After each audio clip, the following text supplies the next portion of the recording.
नमस्कार दोस्तों, एक बार फिर से मैं आप सभी लोगों का स्वागत करता हूं।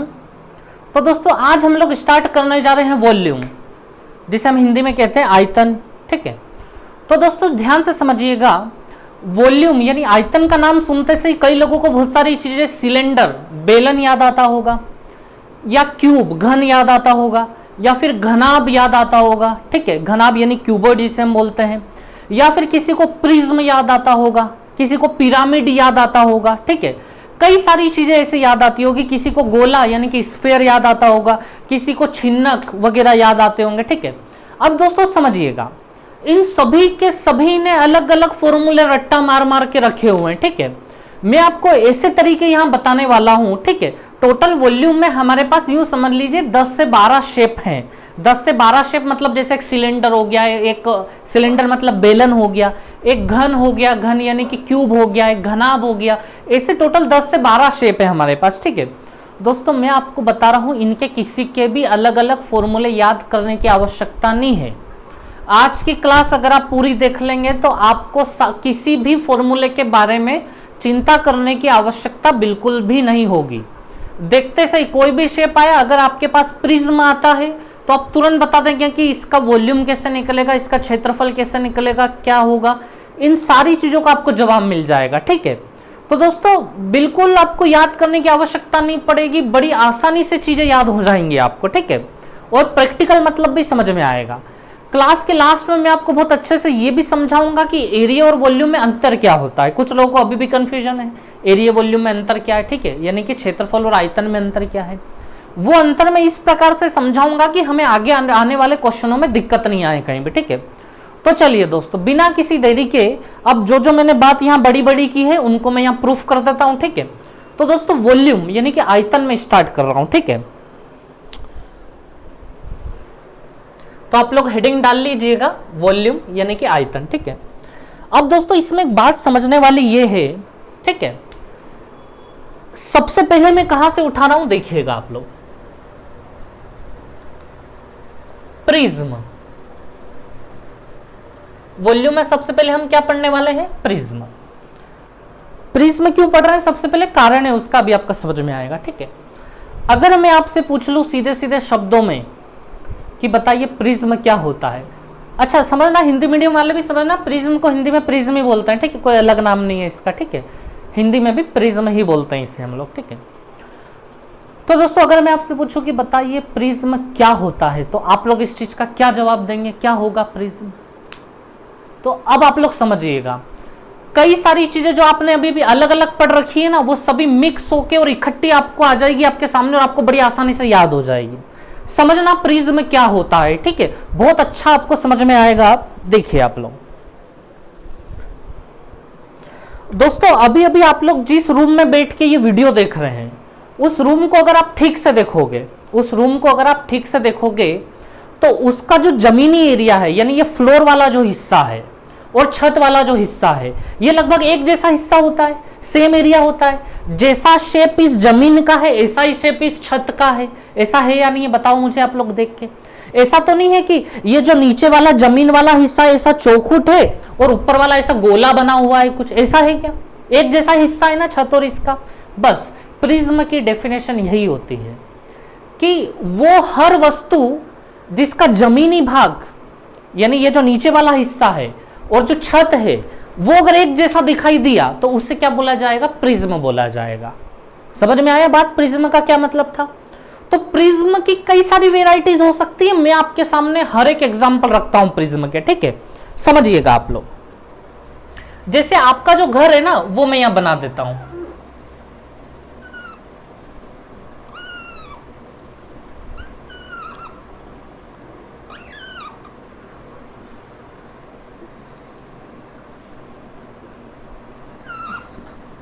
इसी प्रकार का कुछ घर है आपका बना हुआ, आपका रूम जो है वो। ठीक है, ऐसा तो नहीं कि गोल बना रखा है आपने रूम को, ऐसा ही बना होगा लगभग रूम। ठीक है, अब आप इस रूम की देखना, दो बातें नोटिस करना आप इस रूम की है ना। एक तो ये देखो जहां आप लोग बैठे हो, ये जमीनी वाला भाग, फ्लोर वाला एरिया आपका। ठीक है, और एक आप वो देखो छत वाला हिस्सा, ये रहा आपका छत वाला हिस्सा। ये फ्लोर वाला हिस्सा और छत वाला हिस्सा एक जैसा है या नहीं है बताओ मुझे आप लोग। यही तो मैंने समझाया है अभी आपको। फ्लोर वाला और छत वाला हिस्सा एक जैसा है, तो इसे हम क्या कहेंगे, प्रिज्म कहेंगे। समझ रहे हैं आप लोग, ठीक है। ऐसा नहीं होना जैसे कि आप यहाँ फ्लोर में देख रहे हैं तो इसमें 4 भुजाएं, 1 2 3 4, और यही 4 भुजाएं छत में, 1 2 3 4 भुजाएं। ऐसा जहां जहां भी होगा वो प्रिज्म कहलाएगा। यानी इसका मतलब ये हुआ, समझिए ये तो प्रिज्म है ही सही। अब मैं अगर छत और वो ऐसा बना दूं, देखिए आप लोग समझिएगा, मान लीजिए कि कोई आकार ऐसा है, ध्यान से देखना आप लोग, ठीक है, मैं क्या बना रहा हूं समझिएगा आप लोग। जिस रूम में आप बैठे हो उसमें कितनी भुजाएं, 4 भुजाएं हैं, ठीक है, 4 भुजाएं हैं। प्रिज्म की डेफिनेशन याद रखना, प्रिज्म का डेफिनेशन क्या है, बिल्कुल प्रैक्टिकल तौर पे, कि भैया हमारी जमीन और हमारा छत एक जैसा अगर दिखाई दिया तो वो प्रिज्म हो जाएगा। तो भैया ये जो अभी आप जिस रूम में बैठे हो वो एक स्क्वायर, एक वर्गाकार है जिसमें 4 भुजाएं हैं। लेकिन जरूरी थोड़ी ना, प्रिज्म की डेफिनेशन के हिसाब से तो 3 भुजाएं भी हो सकती है वहां पे, जैसे आप लोग समझिएगा, है ना। अभी अगर मेरी बात समझ में नहीं हो तो मैं बना रहा हूं, उससे आपको समझ में आ जाएगा, देखिएगा आप लोग।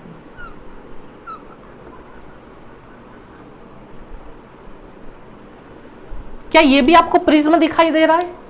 जैसे देखिए आप लोग, यहां पे ये जमीन थी ना ये, और ये छत थी हमारी, ये जमीनी भाग हो गया और ये छत वाला भाग हो गया।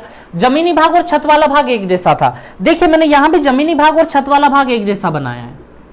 ये जमीनी भाग यहाँ पे ट्रेंगुलर पार्ट वाला है, ठीक है, और छत वाला भाग अगर आप देखेंगे तो ये रहा छत वाला भाग, दोनों एक जैसा है या नहीं यहाँ भी, तो ये भी क्या कहलाएगा, प्रिज्म कहलाएगा। तो आप लोग समझिएगा, इसका बेस वर्गाकार टाइप था, वर्गाकार या जो भी आप समझो, आयताकार समझ लो। इसका शेप क्या है, ट्रेंगुलर है, इसका जो बेस है वो क्या है, ट्रेंगुलर है, त्रिभुजाकार है, ठीक है। तो बेस तो कोई भी हो सकते हैं। प्रिज्म की शर्त ये है, जैसा जमीनी भाग ऐसा छत वाला भाग। मैं बार बार रिपीट इसलिए कर रहा हूं कि आपके दिमाग में घुस जाए पूरी तरीके से, ठीक है। तो समझिएगा, इसकी जमीनी भाग भी ऐसा ही है जैसा इसका छत है, समझ रहे हैं आप लोग। तो ये भी किस कैटेगरी में आ गया, प्रिज्म में आ गया, ये भी कोई दिक्कत नहीं है। अब मुझे एक बात बताओ आप लोग, ये था 3 भुजाओं वाला, 3 भुजाओं वाला ऊपर छत और 3 भुजाओं वाले नीचे जमीन। अब ऐसा भी तो हो सकता है, समझिए आप लोग, 1 2 3 4, 1 मिनट, 1 2 3 4 5 6, ये कितनी भुजाएं, 6 भुजाएं हैं इसमें, ठीक है। अब देखिए आप लोग, 1 2 3 4, 1 2 3 4 5 और ये 6, ये 6 भुजाएं, ठीक है। इसका आधार वर्गाकार था, 4 भुजाओं वाला था, इसका 3 भुजाओं वाला था। इसका कितने कितने भुजाओं वाला बना रहा हूं मैं, 6 भुजाओं वाला बना रहा हूं, ठीक है। तो अभी जोड़ना बाकी है, देखिए मैं जोड़ देता हूं। इससे ये जुड़ जाएगा, इससे इधर ये जुड़ जाएगा, इससे इधर ये जुड़ जाएगा, ठीक है, इससे इधर ये जुड़ जाएगा, इससे इधर ये जुड़ जाएगा, इससे इधर ये जुड़ जाएगा, ठीक है। तो आप लोग अगर इसको ध्यान से देख रहे हैं, इसका ये जमीनी वाला भाग था, नीचे वाला भाग, और इसका ऊपर वाला भाग, ये वाला भाग देखिए आप लोग, ठीक है। तो मैंने इसका जमीनी भाग और ऊपर वाला भाग दोनों ही सेम बनाया था। मुझे ये बताओ, ये वर्गाकार था, ये त्रिभुजाकार था, और ये कौन सा आकार है, 1 भुजा 2 3 4 5 6 भुजाएं, नीचे भी 1 2 3 4 5 6 भुजाएं हैं। ये हेक्सागन बोलते हैं हम इसे। पढ़ाया है या नहीं पढ़ाया मैंने हेक्सागन, बताओ जरा। आपको फॉर्मूले बहुत अच्छे से पता है हेक्सागन का एरिया कैसे निकलता है, वो बात छोड़ते हैं अभी हम केवल प्रिज्म का मतलब समझ रहे हैं। तो प्रिज्म का मतलब ये भी हो सकता है कि नीचे भी 6 साइड और ऊपर भी 6 साइड। प्रिज्म का मतलब ये भी हो सकता है कि नीचे भी 3 साइड वाला, ऊपर भी 3 साइड वाला। प्रिज्म का मतलब ये भी कि नीचे भी 4 साइड, ऊपर से भी 4 साइड बन रही हो, कुछ भी हो सकता है। बस जैसा नीचे हो ऐसा ही ऊपर होना चाहिए, तो प्रिज्म हो जाएगा। तो याद रखें, ये भी क्या होगा, प्रिज्म होगा। क्या अब आपके दिमाग में आ रहा है, चाहे ये 6 साइड की जगह 5 साइड वाला ऊपर 5 साइड वाला नीचे फिट कर देंगे तो वो भी प्रिज्म होगा। 10 साइड वाला ऊपर 10 साइड वाला नीचे फिट कर देंगे तो वो भी प्रिज्म होगा। तो आप लोग यहां तक आते आते प्रिज्म का मतलब तो समझ गए हैं, ठीक है। अब आप लोग मुझे एक बात बताइए, ये भी प्रिज्म है, ये भी प्रिज्म है, ये भी प्रिज्म है, ठीक है। यहां तक तो बहुत अच्छे से बात आपको, अच्छा ये दिखाई दे रहा है ना सब लोगों को, 1 मिनट, हाँ दिखाई दे रहा है अभी, ठीक है। अब आप लोग समझिएगा आगे की कहानी, ठीक है। और भी कई सारे शेप है जो प्रिज्म में आ जाएंगे, ठीक है। देखिए जैसे आप लोग समझिएगा, मैं यहां बना रहा हूं, ये एक बेलन बना रहा हूं मैं। क्या बनाया मैंने? ये एक बेलन। मैंने प्रिज्म की डेफिनेशन आपको क्या बताई थी? इसे हम सिलेंडर बोलते हैं, बेलन, ठीक है। क्या ये भी प्रिज्म होगा? बिल्कुल होगा। अगर इसके नीचे का शेप और ऊपर का शेप एक जैसा है तो होगा ही सही। आप लोग समझ रहे हैं? यहां पे देखिए, नीचे वाले को मैं रेड से कर देता हूं। देखिए आप लोग, नीचे वाला फ्लोर हमेशा रेड से किया है, और जो इसकी छत है वो छत हमेशा कौन से कलर की है? ब्लू कलर की। ब्लू कलर की बना दी हमने। तो ये जो सिलेंडर है, ये जो बेलन है, ये भी किस कैटेगरी में आ जाएगा? प्रिज्म में आ जाएगा, ठीक है। अच्छा यहाँ कंट्रोवर्शियल है, कुछ लोग इसको प्रिज्म नहीं मानते हैं, लेकिन आप लोग मान के चलिए, ठीक है। कुछ मानते हैं, कुछ नहीं मानते, आप लोग मान के चलिए कि ये भी क्या है? प्रिज्म है, ठीक है। क्योंकि प्रिज्म की डेफिनेशन तो यही है, जैसी छत ऐसा वो होना चाहिए, ठीक है। चलिए अब देखिए अगला हिस्सा, देखिए एक चीज और देख लेते हैं हम। अच्छा ये जो रूम बनाया है ना हमने, इसकी लगभग हर एक साइड सेम दिखाई दे रही है हमें। ए और ए दिखाई दे रही है, ठीक है। आप साइड कुछ भी ले सकते हो, ठीक है। देखिए इसकी भी साइड में स्मॉल है, स्मॉल है, स्मॉल है लेता हूं इस ट्रायंगल की, ठीक है। कुछ भी रख देते हैं, समझिएगा आप लोग। आपका रूम समझ लीजिए लंबाई, चौड़ाई और ऊंचाई सब सेम है, ठीक है। लेकिन एक रूम ऐसा भी तो हो सकता है, कैसा हो सकता है समझिए, जिसकी लंबाई, चौड़ाई, ऊंचाई अलग अलग हो, जैसे ये वाला रूम। तो रूम कितने प्रकार के हो सकते हैं? 2 प्रकार के हो सकते हैं। एक रूम तो वो जिसकी लंबाई, चौड़ाई, ऊंचाई सेम हो, और एक रूम वो होगा जिसकी लंबाई, चौड़ाई, ऊंचाई अलग अलग हो। तो मैं लिख देता हूं, ये वाली जो लाइन है ना, ये वाली, ये लंबाई ले लेते हैं, ये वाली जो है ना ये चौड़ाई ले लेते हैं, ब्रेथ, ये लंबाई हो गई एल, और ये हम ऊंचाई ले लेते हैं एच, ठीक है। ये तो रूम 2 प्रकार के पॉसिबल है, ठीक है। अच्छा अब आपको पता है इसका नाम क्यूब होता है, घन बोलते हैं इसे, और इसे क्या बोलते हैं हम लोग? घना बोलते हैं, क्यूबॉइड बोलते हैं, ठीक है। अभी मैं बस आपको इतना सा समझा रहा था कि किसी की जमीनी भाग और किसी का ऊपर वाला भाग अगर सेम हो तो वो क्या कहलाता है? प्रिज्म कहलाता है। और ये मैंने आपको सारी चीजें क्यों समझाई है, समझना आप लोग। इन सभी का अगर हमसे पूछा कि बताओ वॉल्यूम क्या होगा, दोस्तों सभी का एक ही जैसा फॉर्मूला है। आपने अभी तक, अब मेन मुद्दे की बात मैं अब बता रहा हूं आपको, अभी तक क्या करते आए कि हम सबका अलग अलग फॉर्मूला याद करके आए। इसका अलग फॉर्मूला, इसका अलग फॉर्मूला, सिलेंडर का अलग फॉर्मूला, इसका अलग फॉर्मूला, इसका अलग फॉर्मूला। मैं आपको एक ऐसी चीज बता रहा हूं जो सब में एक साथ अप्लाई हो जाएगी। आपको बस एक बात ध्यान में रखनी है और वो सभी में अप्लाई हो जाएगी, ठीक है। तो अब आप लोग समझना, एक्चुअली हमारे पास क्या होगा? 3 प्रकार की चीजें होंगी। एक होता है कर्व्ड सरफेस एरिया, वक्र पृष्ठ का क्षेत्रफल। अभी मैं बहुत लंबी लंबी बातें कर रहा हूं, हम इनको पूरा ओपन करके रखेंगे, ठीक है। एक क्या होता है? कर्व्ड सरफेस एरिया, वक्र पृष्ठ का क्षेत्रफल। एक होता है टोटल सरफेस एरिया, कुल क्षेत्रफल, ठीक है। एक होता है वॉल्यूम, आयतन। इन तीनों के बारे में हम लोग एक एक करके पढ़ेंगे, ठीक है। तो अब आप लोग समझिएगा अच्छे से। ये तो आप लोग समझ गए, मैंने बस अभी इतना सा समझाया कि प्रिज्म क्या होता है, जिसका जमीनी भाग, ऊपर भाग एक जैसा जहां भी मिलेगा वो क्या होगा? हमारा प्रिज्म। इतनी सी बात अगर समझ में आ गई अभी तक तो हमारी क्लास सक्सेसफुल है। और ये सारे एग्जाम्पल मैंने आपके सामने रखे हैं प्रिज्म के, ठीक है। अब देखिएगा एक एक करके हम लोग इनकी बात करते हैं कि इनका टोटल सरफेस एरिया क्या होगा, कुल संपूर्ण क्षेत्रफल क्या होगा, ठीक है। चलिए तो एक एक करके आराम से डिस्कस करते हैं हम लोग, ठीक है। अच्छा मैं ना अभी इन दोनों को साफ कर रहा हूं, फिर बाद में फिर बना लेंगे, ठीक है। थोड़ा सा स्पेस बना जनरेट कर लेते हैं हम यहाँ पे। तो दोस्तों सबसे पहले अगर मैं बात करूंगा ना, तो मैं इस चीज की बात कर रहा हूं, curved surface area, curved surface area, ठीक है। दोस्तों कर्व्ड सरफेस एरिया को हिंदी में क्या बोलेंगे हम लोग? वक्र पृष्ठीय क्षेत्रफल, वक्र पृष्ठीय क्षेत्रफल।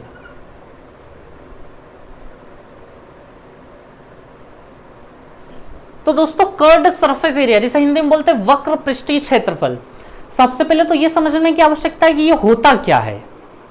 दोस्तों बिल्कुल सीधा सिंपल मतलब है इसका। जब भी आपके सामने पूछा जाएगा क्वेश्चन में कि बताओ वक्र पृष्ठ का क्षेत्रफल क्या होगा, कर्व्ड सरफेस एरिया क्या होगा, समझ जाना वो दीवारों का क्षेत्रफल पूछ रहा है। किसका पूछ रहा है? दीवारों का। ये जो दीवार है ना, इसका क्षेत्रफल पूछ रहा है। तो बहुत बड़ी तोप चीज नहीं है, लोड मत लेना। कर्व का मतलब कुछ लोग सोच रहे हैं क्योंकि यार कर्व में तो ऐसा होना चाहिए ना, बिल्कुल घुमा हुआ, नहीं। एग्जाम में जनरली वो कर्व का मतलब दीवारें भी निकाल देते हैं, ठीक है। कर्व में ऐसी वाली चीज तो शामिल हो ही रही है, दीवारें भी शामिल हो गई हैं, ठीक है। तो आप लोग ब्रैकेट में चाहें तो आपकी सुविधा अनुसार लिख सकते हैं कि दीवारों का जो क्षेत्रफल होता है वही क्या होता है, कट सरफेस एरिया, ठीक है। चलिए अब हम अच्छे से एक एक का कट सरफेस एरिया निकालेंगे, बड़ी आसानी से, बड़े मजे से निकालेंगे। देखिए आप लोग दोस्तों, कट सरफेस एरिया का एक बहुत सिंपल फॉर्मूला होता है, base perimeter. Base perimeter, perimeter को मैं शॉर्ट में लिख रहा हूं, ठीक है। Base perimeter into height. अभी मैं एक एक का मतलब समझाऊंगा, ठीक है। बेस पेरीमीटर इंटू हाइट, ये फॉर्मूला कहां से आया उसका भी मतलब हमें समझना पड़ेगा, उसको भी देखना पड़ेगा, क्योंकि आगे के क्वेश्चन में ये यूज होगा। हमें पता होना चाहिए कि ये जब भी ये दीवारों का क्षेत्रफल निकालते हैं तो बेस पेरीमीटर इंटू हाइट कैसे हो जाता है, ठीक है। बेस पेरीमीटर इसे हिंदी में हम बोलेंगे आधार परिमाप। क्या बोलेंगे, आधार परिमाप। और साथ में ऊंचाई, ऊंचाई को मैं हाइट ही लिख दूं यहां पे h, ठीक है। समझ रहे हैं आप लोग। तो दोस्तों याद रखना, प्रिज्म का कोई भी क्वेश्चन आया, किसका क्वेश्चन आया, प्रिज्म का। प्रिज्म का जब भी कोई भी क्वेश्चन आया, उसका कर्ड सरफेस एरिया यानी वक्र पृष्ठ का क्षेत्रफल अगर निकालना हो तो याद रखना, प्रिज्म का कोई भी दुनिया का question base perimeter into height, आधार का परिमाप इंटू ऊंचाई, एक ही फॉर्मूला है। ये फॉर्मूला कैसे बना है वो भी मैं बताऊंगा, लेकिन पहले मैं आपको अप्लाई करना सिखा दूं कि बेस पेरीमीटर इंटू हाइट मतलब इसका कट सरफेस एरिया क्या होगा, इसका क्या होगा, इसका क्या होगा, वो मैं आपको निकालना बता देता हूं, ठीक है। इस फॉर्मूले के माध्यम से समझिएगा आप लोग। अब देखिए, मान लीजिए आपसे पूछ लिया गया कि भैया इसका बताओ जरा, इसका कट सरफेस एरिया क्या होगा, ठीक है। तो इसका कट सरफेस एरिया पूछने से पहले वो हमें देंगे कि ये लंबाई क्या है, ये क्या है, वो क्या है। जैसे अभी हमने स्मॉल ए मानी हुई है, ठीक है। अच्छा, कट सरफेस एरिया फॉर्मूला क्या है, बेस पेरीमीटर आधार का परिमाप। दोस्तों आधार का परिमाप, परिमाप समझ रहे हैं आप लोग। पहले तो आधार बताओ, बेस मतलब समझ रहे हैं, बेस मतलब ये जो जमीन है ना हमारा, ये बेस है। तो इस बेस का परिमाप, ये देख रहे हैं आप लोग, ये जो रेड रेड में बना हुआ है, इस बेस का परिमाप क्या है। परिमाप मतलब कि सारी भुजाओं को जोड़ दो। हमने हमारे रूम की हर एक भुजा की लंबाई स्मॉल ए मानी है, ये वाली भी स्मॉल ए, वो वाली भी स्मॉल ए, वो वाली भी स्मॉल ए, और वो वाली भी स्मॉल ए। तो मुझे बताओ परिमाप कितना हो गया। परिमाप मतलब सारी भुजाओं को जोड़ दो, तो कितने ए हो गए, 4a हो गए या नहीं हो गए, अगर चारों भुजाओं को जोड़ देंगे हम तो इसके आधार का जो परिमाप हो गया, क्योंकि इसकी हर भुजा हमने स्मॉल ए मानी है, ठीक है। समझिएगा आप लोग, नहीं तो आप बोलोगे कि ये पीछे वाली भुजा भी तो कुछ और हो सकती है, वो कुछ और हो सकती है, नहीं, हमने फिक्स कर लिया है हर एक भुजा स्मॉल ए है, ठीक है। तो मुझे ये बताओ इसका आधार का परिमाप कितना हो गया, 4a हो गया या नहीं हो गया। ये हो गया बेस पेरीमीटर आधार का परिमाप। उसके साथ हाइट का मल्टीप्लाई करना है, एज का मल्टीप्लाई करना है। अच्छा, इसकी हाइट ये रही, आपके कमरे की ऊंचाई भी हमने वही स्मॉल ए ही मानी हुई है, तो यहां पे मैं इंटू क्या कर दूं, ए कर दूं, तो फाइनली मुझे 4a इंटू ए क्या मिलेगा, 4a स्क्वायर मिल जाएगा। समझ रहे हैं आप लोग इस बात को, ठीक है। अब आप लोग देखिए, अब आपसे ऐसे इसका पूछ लिया गया कि बताओ भैया इसका क्या होगा, ठीक है। तो मुझे ये बताओ इसके आधार का परिमाप क्या होगा। इसमें कितनी भुजाएं, 3, 1 2 और 3, तो ए और ए कितने ए हो गए, 3a हो गए या नहीं हो गए। यहां लिख दूं मैं 3a, ऊपर 4a थे, यहां 3a है। समझ रहे ना क्यों, ऊपर 4 साइड वाला था, नीचे 3 साइड वाला है, तो 3 है। ये नीचे 6 साइड वाला आ रहा, तो यहाँ 6a लिखने पड़ेंगे हमें। समझ रहे हैं आप लोग। तो आधार का परिमाप तो हो गया हमारा 3 है। अब इंटू हाइट, ये हाइट है इसकी, ये ऊंचाई है इसकी, या तो ये देख लो या ये देख लो, ये सब ऊंचाई है, ठीक है। तो हाइट को हम h मान लेते हैं, क्या मान लेते हैं, h, ठीक है। अच्छा, जरूरी नहीं है, यहां हमने a मानी थी ना, तो अब ऐसा मत सोचना कि ये भी है ये भी है तो इसको भी a माना जा सकता है, बिल्कुल माना जा सकता है। क्वेश्चन में जैसा गिवन होगा ऐसा यहां हम ले लेंगे। अगर वो बोलेगा कि ये a है और ये भी a है तो हम इसको भी a रख लेंगे, ठीक है। तो देखिए आधार का परिमाप तो 3a हो गया और हमने हाइट h मान ली। क्वेश्चन अगर देगा कि 2 सेंटीमीटर ऊंचाई है तो हम यहाँ 2 रख देंगे, ठीक है। चलिए, तो अभी हमने h माना है तो हम यहाँ क्या रख ले, h रख लेते हैं। तो क्या हो गया हमारा 3a और h हो गया, ठीक है। तो ये हो गया हमारा, समझ में आया आपको। अब चलो इस पे आते हैं, ठीक है। अच्छा, कुछ लोग ये भी सोच रहे होंगे कि ये साइड्स अलग अलग भी तो हो सकती है। बिल्कुल हो सकती है अलग अलग। अगर मान लीजिए ये 2 है, ये 3 है, ये 4 है, तो आप तो आधार का परिमाप जोड़ लो जरा कितना हो रहा है। तो आधार का परिमाप जब आप करोगे तो मतलब 2 + 3 + 5 जोड़ लेना, बड़ी आसानी से आ जाएगा जुड़ के। तो साइड अलग अलग भी हो सकती है, एक जैसी भी हो सकती है, कोई बड़ी बात नहीं है उसमें। समझ रहे हैं ना आप लोग इस चीज को। अब देखिए आप लोग यहाँ पे, इसमें 6 साइड है, इसमें भी मैं हर साइड को स्मॉल ए मान लेता हूं। ये भी स्मॉल है, ये भी स्मॉल है, ये भी स्मॉल है, 6 साइड है।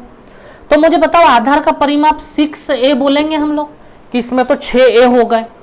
और ऊंचाई भी इसकी मैं h मान लूं, ये जो ऊंचाई है ये कितनी मान लूं मैं, h। तो ये h ले ली मैंने।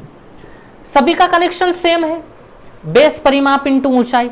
तो यहां कितना आंसर हो गया हमारा, 6a और h हो गया। समझ आ रही है आप लोगों को बातें अच्छे से, ठीक है। चलिए, तो दोस्तों जब भी कोई क्वेश्चन आएगा प्रिज्म से जुड़ा हुआ, प्रिज्म हम लोग समझ गए कि ये कौन कौन लोग होते हैं प्रिज्म, तुरंत हमें बस ये बात याद आनी चाहिए, बेस पेरीमीटर इनटू हाइट, तो काम खत्म हो जाएगा हमारा।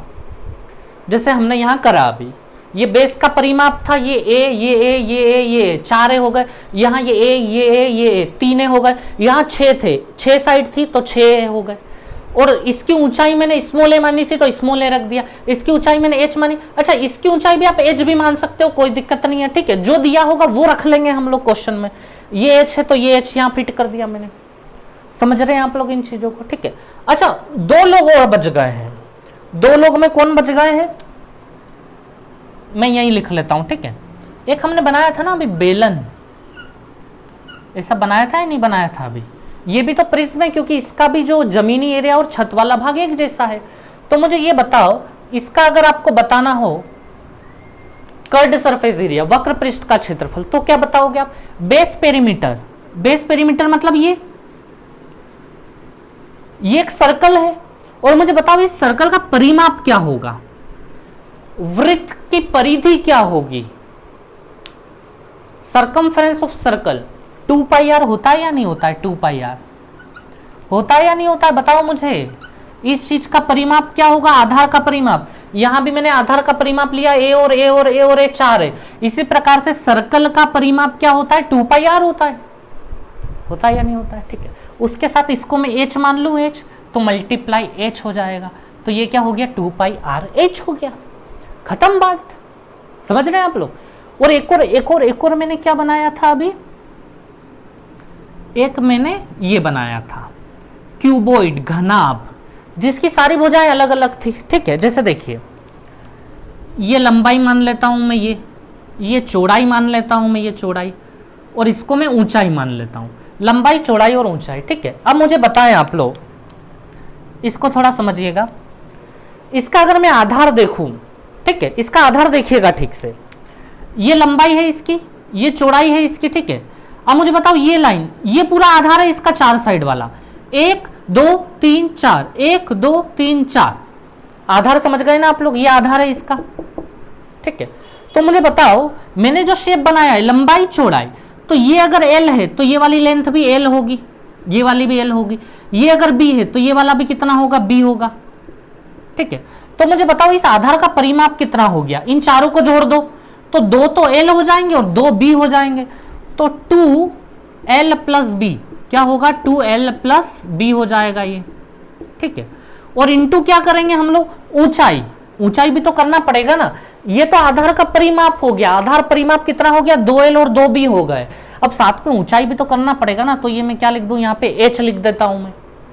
तो 2L + B × H, ये हो गया हमारा कर्ड सरफेस एरिया, वक्र पृष्ठ का क्षेत्रफल। तो दोस्तों प्रिज्म के मैंने कितने एग्जाम्पल दिए हैं, 5 एग्जाम्पल दिए हैं। लेकिन ये यहां तक सीमित नहीं है, क्योंकि देखिए ये प्रिज्म वो था जो 4 भुजाओं वाला था, वर्गाकार था। ये प्रिज्म वो था जो 3 भुजाओं वाला था। ये 6 भुजाओं वाला था, इसमें कोई भुजा नहीं थी, इसमें 4 भुजाएं थी। ऐसे भी प्रिज्म हो सकते हैं जिनमें 6 की जगह 5 भुजाओं पे बना हो। 8 भुजाओं पे बना हो, 10 भुजाओं पे बना हो, 20 भुजाओं पे बना हो, कुछ भी हो सकता है प्रिज्म, ठीक है। तो ये मत सोचिएगा कि प्रिज्म ये 5 ही होते हैं, कई सारे लोग प्रिज्म होते हैं, ठीक है। चलिए, जितने भी वो कई सारे होते हैं सभी के लिए फॉर्मूला तो एक ही अप्लाई होगा, बेस पेरीमीटर इनटू हाइट, आधार का परिमाप इनटू ऊंचाई, ठीक है। अब दोस्तों मैं आपको ये चीज क्लियर कर देता हूं, ठीक है। ये तो हमने सीख लिया कि हर बार हम अप्लाई कैसे करेंगे। अब मैं आपको ये यहां पे बता देता हूं कि जब भी वक्र पृष्ठ क्षेत्रफल निकाला जाता है, कर्ड सरफेस एरिया निकाला जाता है, तो उसका formula base perimeter into height cube होता है, ठीक है। और हम एक बार फिर से गौर करेंगे कि कर्ड सरफेस एरिया क्या होता है, ठीक है। तो अब अगला पॉइंट मैं डिस्कस करने वाला हूं कि ये फॉर्मूला बना कैसे, बेस पेरीमीटर इनटू हाइट कैसे हो गया, ठीक है। तो आप लोग ये पूरा का पूरा नोट डाउन करें एक बार, ठीक है, फिर मैं उस पर ला रहा हूं आप लोगों को।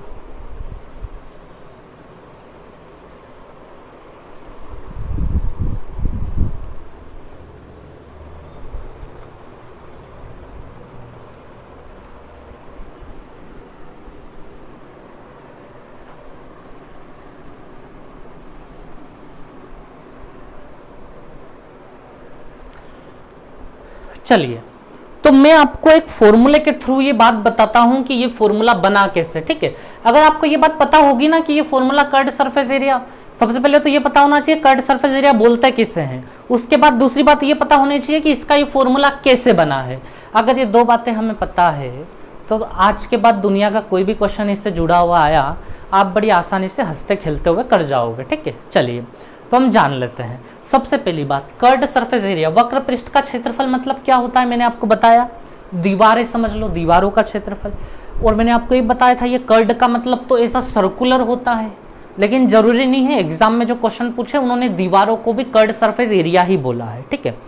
तो कर्ड सरफेस एरिया का मतलब चारों दीवारों का क्षेत्रफल जो होता है, चारों दीवारों का क्षेत्रफल, उसे बोला जाता है कर्ड सरफेस एरिया, यानी वक्र पृष्ठ का क्षेत्रफल। दीवार चाहे वो गोल में भी हो सकती है, जैसे बेलन बनाया था ना अभी तरह, वो भी हो सकता है, ठीक है। तो समझिएगा आप लोग। अब चलो, ये बात तो हम समझ गए कि ये दीवारों की बात कर रहे हैं, दीवारों, चारों दीवारों का क्षेत्रफल या पांचों दीवारों, जितनी भी दीवारें हैं, ठीक है। अब इसका formula base perimeter into height कैसे हो गया, तो आप लोग समझिएगा। आपका रूम का एग्जांपल ले लो, आप ये बना हुआ है रूम, यहां पे मान लो आपका रूम मैंने यहां बना दिया, और ये मान लो कि उस रूम की लंबाई चौड़ाई ऊंचाई एक जैसी है, लगभग ऐसी होगी आपके रूम की। जिस रूम में, अगर हॉल में बैठे होंगे तो बात अलग है, रूम में बैठे होंगे तो उसकी लंबाई चौड़ाई ऊंचाई सेम होगी। देखो इसे लंबाई में चौड़ाई में एक जैसा दिखाई दे रहा है, नहीं दिखाई दे रहा है तो मान लेना, ठीक है, ये लंबाई चौड़ाई एक जैसी और ऊंचाई भी सेम समझ लो, ये ऊंचाई भी सेम है। तो मैं एक एग्जाम्पल दे रहा हूं। अब कर्ड सरफेस एरिया का मतलब चारों दीवारों का एरिया बताओ, तो समझिएगा आप लोग। मैं क्या कर रहा हूं, ये जो आपका रूम है ना, इस रूम में से मैं एक दीवार को यहां रख रहा हूं, और हमें पता है कि ये दीवार की चौड़ाई और ऊंचाई सेम है। एक दीवार, मान लो आपका फेस जिस दीवार की तरफ है उसी दीवार को उठा के मैंने यहां रख दिया, तो मैंने जैसे बताया कि दीवार की लंबाई चौड़ाई ऊंचाई सभी एक जैसी है, तो ये मैंने केवल एक दीवार की बात की है। अच्छा मुझे बताओ इस दीवार का एरिया क्या होगा, इस दीवार का एरिया क्या होगा, ए स्क्वायर होगा या नहीं होगा, बताओ मुझे कितना होगा, ए स्क्वायर होगा इस दीवार का एरिया। और मुझे बताओ अगर एक दीवार का एरिया ए स्क्वायर है तो सभी की सभी दीवारें एक ही जैसी हैं, क्योंकि हमने सभी की लंबाई चौड़ाई ऊंचाई एक जैसी मानी है। तो मुझे बताओ हमारे पास 4 दीवार है या नहीं, 4 दीवार। एक दीवार का एरिया अगर ए स्क्वायर होता है तो 4 दीवार का एरिया 4a स्क्वायर होगा या नहीं होगा, बताओ मुझे आप लोग। एक दीवार का एरिया अगर ए स्क्वायर तो 4 का 4a स्क्वायर। देख सकते हैं आप लोग, बाय फॉर्मूला भी हम लोग यही निकाल के लाए हैं, लेकिन इसे फॉर्मूला कहां प्रूफ होता है। क्वेश्चन तो यह है कि बेस पेरीमीटर इनटू हाइट कैसे कर दिया आपने, यहां तो ऐसा कुछ मैंने बताया नहीं बेस पेरीमीटर इनटू हाइट, ये तो मैंने बिल्कुल प्रैक्टिकल बता दिया। अब देखिए डायरेक्ट कैसे आंसर निकालते पता है हम लोग, समझिएगा आप लोग। जैसे ये चारों दीवारें हैं, इसके पड़ोस में मैं एक दीवार और खड़ी कर देता हूं, ये दूसरी दीवार हो गई, ठीक है। इसके पड़ोस में मैं एक दीवार और खड़ी कर देता हूं, ये तीसरी दीवार हो गई। इसके पड़ोस में मैं एक दीवार और खड़ी कर देता हूं, ये चौथी दीवार हो गई, ठीक है। और आपको बहुत अच्छे से पता है कि ये सभी की सभी दीवारें, एक दीवार, 2 दीवार, 3 दीवार और ये चौथी दीवार। सभी दीवारें एक जैसी हैं, बिल्कुल लंबाई चौड़ाई ऊंचाई सभी की एक जैसी है, ठीक है।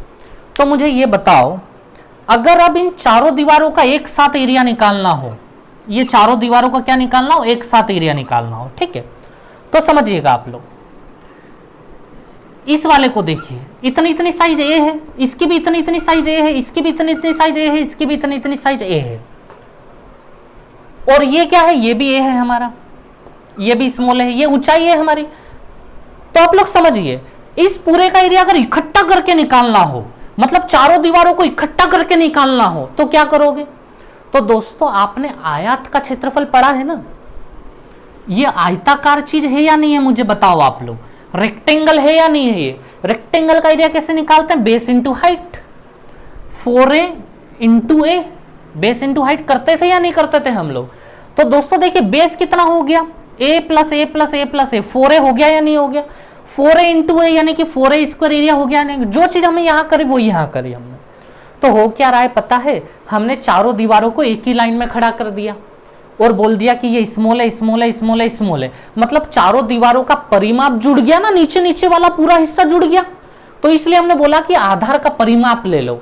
एक दीवार का परिमाप ये रहा, एक दीवार का ये रहा, एक दीवार का ये रहा, एक दीवार का ये रहा, एक दीवार की लंबाई लंबाई लंबाई लंबाई, यानी कि पूरे रूम का परिमाप हो गया ना वो ए और ए और ए और ए करके, तो वो 4a हो गया। और 4a में ऊंचाई ए का मल्टीप्लाई कर दो तो पूरी दीवारें आ जाएंगी चारों की चारों। इसलिए होता है कर्ड सरफेस एरिया का formula base perimeter into height. अगर आपको ये बात समझ में नहीं आई हो ना, तो मैंने समझाया बहुत अच्छे से, आप लोग फिर 5 मिनट बैक जाएं और वहां से फिर सुनना शुरू करें, ठीक है, बहुत अच्छे से समझ में आएगा आपको। तो चलिए, मैंने इस चीज का आपको प्रूफ दे दिया है कि ये फॉर्मूला कैसे बना है, बेस पेरीमीटर इनटू हाइट, ठीक है, इतनी बात समझ गए। चलिए थोड़ा सा नोट डाउन करें आप लोग।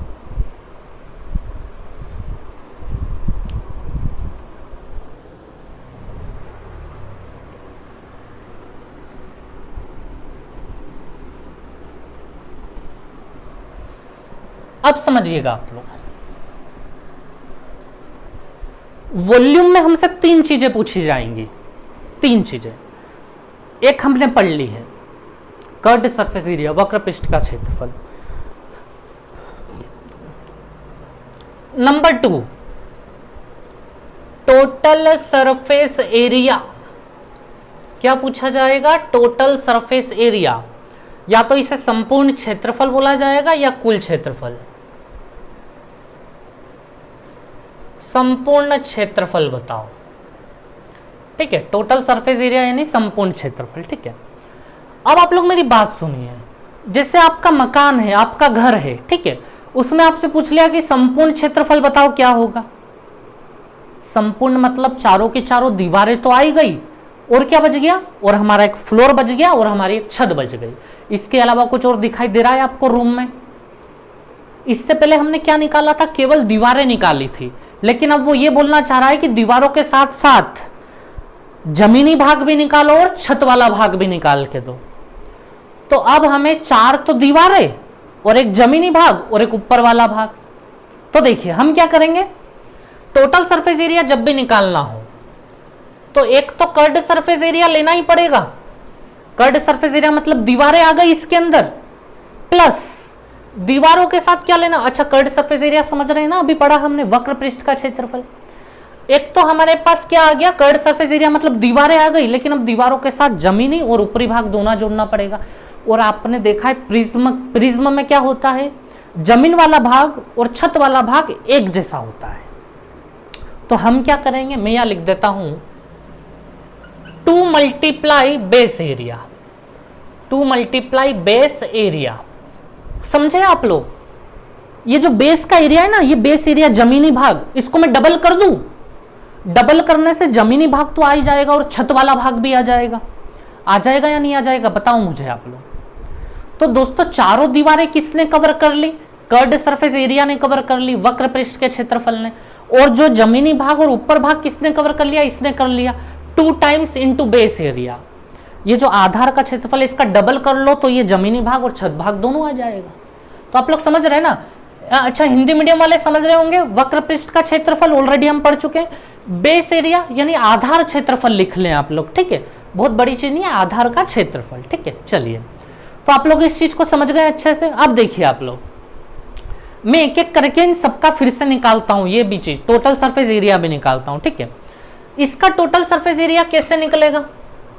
तो दोस्तों मुझे ये बताओ, इसमें हम एक एक करके सभी का निकालेंगे टोटल सरफेस एरिया, आप लोग चिंता ना करें, ठीक है, बिल्कुल भी। टोटल सरफेस एरिया निकालने का फॉर्मूला है कर्ड सरफेस एरिया, वक्र पृष्ठ का क्षेत्रफल। ये बताओ कर्ड सरफेस एरिया कैसे निकलता था? अभी हमने पढ़ा है base perimeter into height, base perimeter into height, आधार परिमाप के साथ ऊंचाई का गुणा कर दो। इसका बेस का पेरीमीटर 4a है या नहीं? 4a बेस पेरीमीटर, और इसकी ऊंचाई कितनी है? a है। ये हो गया, ये हमारा हो गया curved surface area, plus 2 into base area करना है हमें, 2 टाइम्स ऑफ बेस एरिया। अब मुझे ये बताओ, ये आपका मकान है, ये आपका घर है, इसका बेस का एरिया कितना होगा? बेस एरिया मतलब ये कितना होगा? ये वाला एरिया, ये एक वर्ग है आपके पास a बाई ए का, तो बेस एरिया a स्क्वायर हो जाएगा, a स्क्वायर, तो 2 टाइम्स ऑफ a स्क्वायर। समझ रहे हैं ना आप लोग इस चीज को? बेस एरिया आधार का क्षेत्रफल a स्क्वायर, a का वर्ग हो जाएगा। हो गया काम खत्म। समझ गए आप लोग चीजों को?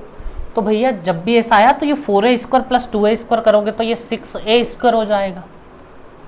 इनसे डरना नहीं है, ये चीजें ना बहुत डराती है लोगों को। ये कभी है ना ऑक्टागन दे देते हैं, कभी पेंटागन दे देते हैं, ठीक है, कभी डेकागन दे देते हैं, लेकिन डरने की आवश्यकता नहीं है। इनके बारे में तो ऑलरेडी काम करके आए हम, और इनको फिर से यूज में लेंगे तो हमें फिर से याद आ जाएंगी चीजें।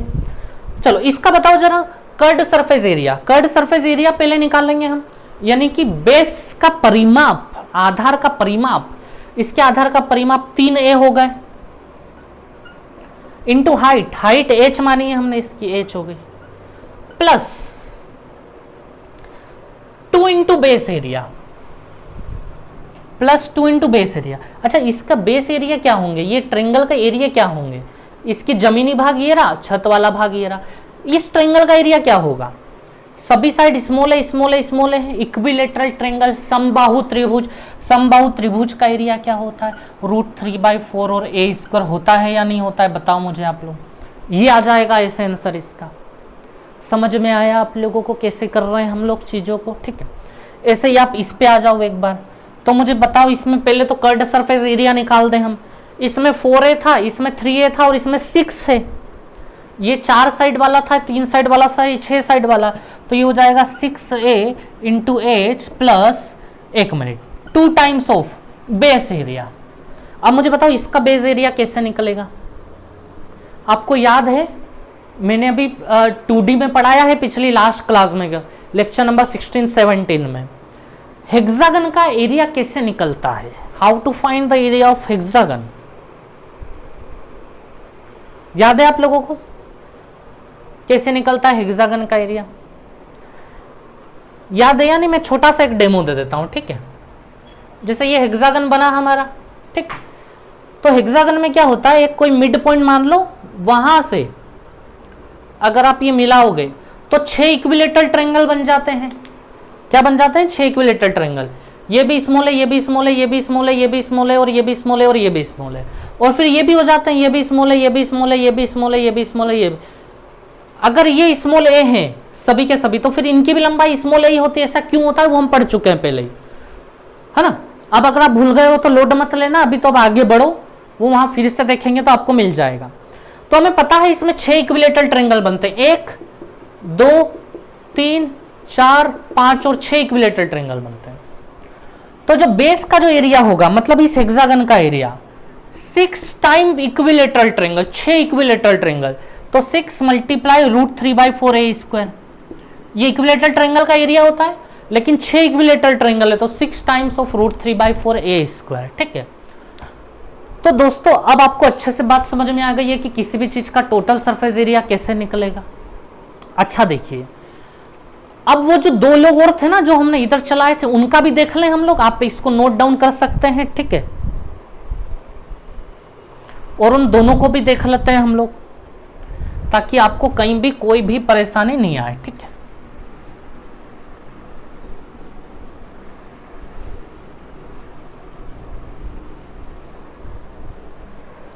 तो देखिए आप लोग, एक आदमी और था बेलन हमारे पास, सिलेंडर बोलते हैं हमेशा, ठीक है, लिख लेना आप लोग ये नाम। वैसे अभी यूज में आएंगे बहुत ज्यादा, तो वहां दिक्कत नहीं है, आपको नाम अभी याद नहीं हुआ हो तो कोई बड़ी बात नहीं है, ठीक है। इसे हम सिलेंडर बोलते हैं। इसका टोटल सरफेस एरिया पूछा तो क्या दोगे आप लोग? पहले तो इसका कट सरफेस एरिया बताओ, base perimeter into height, base perimeter यानी 2πr, और हाइट हमने इसकी h मानी है तो ये इंटू h। इस पे हम ऑलरेडी काम कर चुके हैं, ये हो गया हमारा कर्ड सरफेस एरिया। अब 2 times of base area, 2 times of base area, ये एक सर्कल है ना, सर्कल, सर्कल का एरिया क्या होता है? πr स्क्वायर होता है या नहीं होता है? ये हो गया आंसर। तो दोस्तों आपको समझ में आया, मजा भी आया होगा अब यहाँ पे, ठीक है। तो ऐसे आप किसी का भी निकाल सकते हैं, कोई भी टोटल सरफेस एरिया किसी भी प्रिज्म का पूछा जाए तो बड़ी आसानी से हम लोग आंसर बता सकते हैं, ठीक है। तो चलिए दोस्तों, आज की क्लास हम यहीं फिनिश करते हैं, ठीक है। कल फिर मिलेंगे हम लोग अगली क्लास के साथ। तो दोस्तों ध्यान देना, कितनी चीज होती है? 3 चीजें होती है, curved surface area, total surface area और वॉल्यूम। 3 में से हमने 2 पढ़ लिए, कर्ड सरफेस एरिया पढ़ लिया, टोटल सरफेस एरिया भी पढ़ लिया है। अब हम क्या पढ़ेंगे? वॉल्यूम पढ़ेंगे, ठीक है। समझ में आ रही बात? तो वॉल्यूम का जो भाग है वो हम कल कंप्लीट करेंगे, ठीक है। प्रिज्म के बाद पता है हम लोग पिरामिड पे आएंगे। किस पे आएंगे? पिरामिड पे, ठीक है। तो दोस्तों चिंता ना करें, केवल 3 वेराइटीज होती है, एक प्रिज्म, एक पिरामिड और एक अकेला होता है स्फेयर, गोला। 3 वेराइटीज में पूरी दुनिया खत्म कर देंगे हम 3D की, ठीक है। बड़े निश्चिंत होकर पढ़िए आप लोग, मजा लेके पढ़िए, कोई दिक्कत नहीं है, ठीक है। बड़ा आराम से पढ़ाएंगे। चलिए आज की क्लास यहीं फिनिश करते हैं। Thank you very much.